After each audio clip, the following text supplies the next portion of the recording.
atual contexto jurídico brasileiro, durante a pandemia de Covid-19, pode configurar sim uma doença ocupacional. Foi editada em março de 2020 a MP 927 do governo federal, que teve como principal função autorizar determinadas concessões no direito do trabalho para evitar futuras demissões em massa e contaminações pelo Covid-19. Essas determinações seriam autorizações para acordos individuais entre empregador e empregado para o teletrabalho, antecipação de férias individuais, férias coletivas, suspensão do contrato de trabalho, dentre tantas outras, com o foco principal de evitar a contaminação, né? Nessa MP 927, existia um artigo, até então, o artigo 29, que dizia o seguinte: o Covid-19 não seria doença ocupacional, exceto nos casos em que o empregado conseguisse comprovar exatamente o nexo causal entre o trabalho e a doença. Seria esse nexo causal entre o trabalho e a doença? É o empregado, em um futuro processo judicial ou administrativo, comprovar para o juiz ou para a autoridade competente que ele foi infectado no exato momento em que ele estava trabalhando. Era isso que o artigo 19 dizia.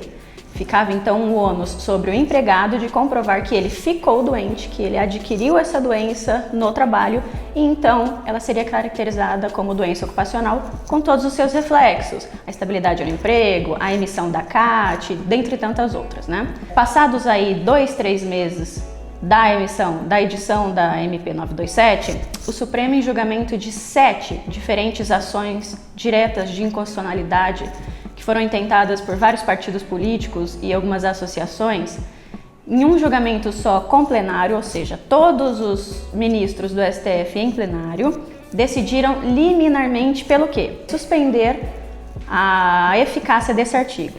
A partir daquele momento, então, que foi no dia 29 de 4 agora de 2020, com essa decisão liminar, qualquer funcionário que adquira a doença no trabalho, ele não precisa comprovar exatamente, simplesmente comprovando que ele estava exposto no trabalho, que ele estava trabalhando com o público, alguma coisa nesse sentido, qualquer funcionário que pedisse a declaração dessa doença como doença ocupacional conseguiria. A exceção que a MP 927 já trazia antes dessa suspensão seria somente para empregados em estabelecimentos de saúde, que aí nada mais justo, né? Um médico que trabalha na frente, o enfermeiro, todos esses que assumem trabalhos de extremo risco, elevado risco, esses teriam garantido sim, em caso da doença, a configuração como doença ocupacional. Todos os demais, não. A decisão do STF, então, veio para suspender a eficácia do artigo, garantindo que todos que estiverem trabalhando, não só em estabelecimentos de saúde, mas em qualquer dos serviços essenciais que estão abertos hoje, né, porque os demais estão fechados ou em teletrabalho,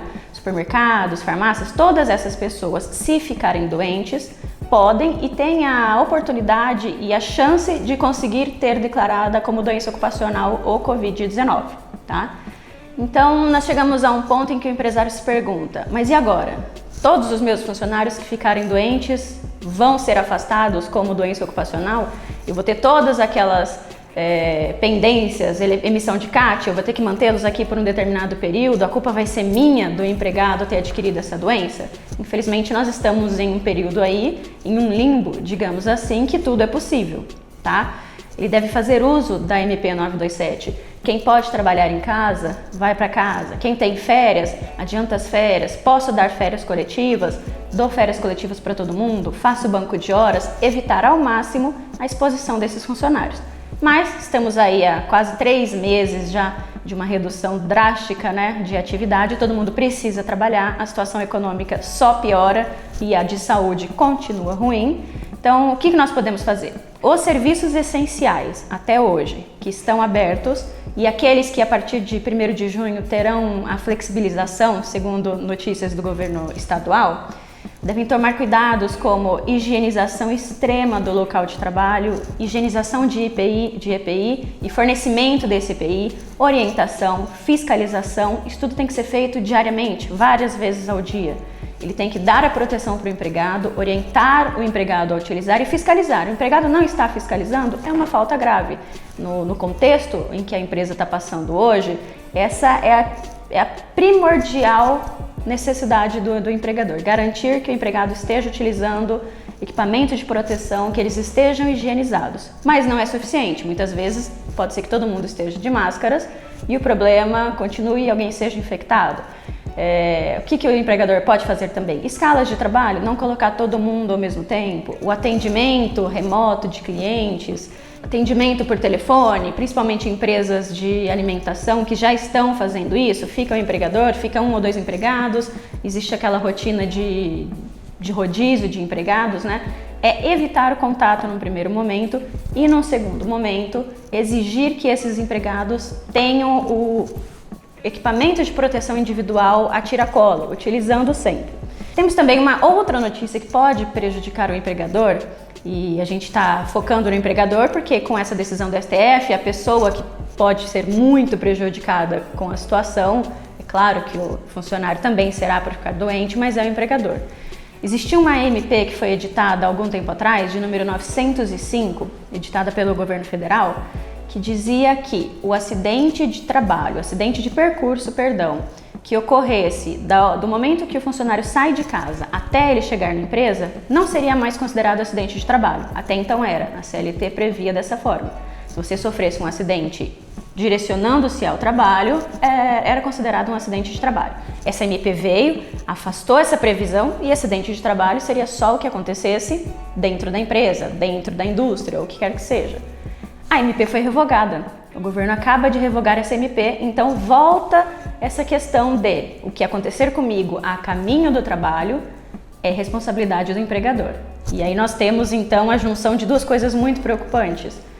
Se eu sou infectado em um transporte público, se eu sou infectado caminhando na rua a caminho do trabalho, eu posso ter declarado a minha doença como ocupacional, porque ela aconteceu nesse percurso até o meu local de trabalho. Então, assim, são várias notícias preocupantes que podem levar empresários a ficarem desesperados, preocupados e uma demissão em massa, talvez, porque empresários mexem com riscos e é um risco muito grande você manter uma quantidade elevada de empregados, sabendo que você pode ser responsabilizado se esses empregados ficarem doentes.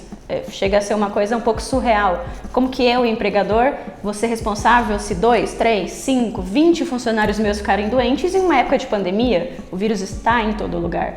Então essa decisão do STF ela tem que ser encarada com um pouco de resguardo, né? um pouco mais de reflexão. Ela é muito boa no quesito do empregado, porque ele realmente não pode comprovar, não é nem cientificamente possível comprovar o momento da infecção, muito menos o empregado poderá fazer isso, né? Por outro lado, o empregador também não vai conseguir comprovar em um processo judicial ou administrativo que o empregado dele não pegou na empresa, que ele pegou em casa, das outras pessoas que moram com ele, no supermercado, na farmácia. Afinal de contas, apesar da quarentena, as pessoas ainda se locomovem de alguma forma para alguns lugares, né? Qual é o conselho para o empregador? Tomar todas as medidas possíveis de prevenção. Deixar em casa quem pode trabalhar de casa, quem tiver que trabalhar na empresa. Rodízios de turno de trabalho, o mínimo de pessoas possível, com equipamento de proteção. E, em último lugar, manter registro de todas essas medidas. Você tem que ter registro, você tem que ter testemunhas de que você fez o máximo que você podia fazer para resguardar a saúde dos seus funcionários. Não tem mais, não tem outra opção. Você registra tudo o que você fez para salvaguardar os seus funcionários em uma eventual ação trabalhista em que o empregado peça, além da estabilidade, além da emissão da CAT, além da declaração como doença ocupacional, em que ele peça ainda uma indenização, o que é possível, você tem provas de que você fez tudo o que estava ao seu alcance para evitar a situação. E aí, nós vamos depender então da análise do juiz, que também vai ser uma análise razoável. Ele vai entender a situação, ele vai entender que o país estava em uma pandemia e que, se mesmo com todos os esforços o funcionário pegou a doença, não é culpa exclusiva do empregador, né? Então, assim, manter o registro de todas as medidas possíveis de preservação da saúde do empregador e torcer para quê? Para que quando essas ações de inconstitucionalidade forem julgadas definitivamente, né, porque é uma decisão liminar, ainda é uma decisão inicial que vale até o final do processo. Não sabemos, foi uma decisão muito apertada, não sabemos se essa suspensão vai continuar vigorando, se essa suspensão vai cair, Mas no momento atual, as providências que devem ser tomadas agora pelas empresas são essas. Se num futuro próximo essa suspensão cair ou for confirmada pela sentença, a gente volta aqui, passa mais algumas orientações, mas por enquanto esse é o cenário.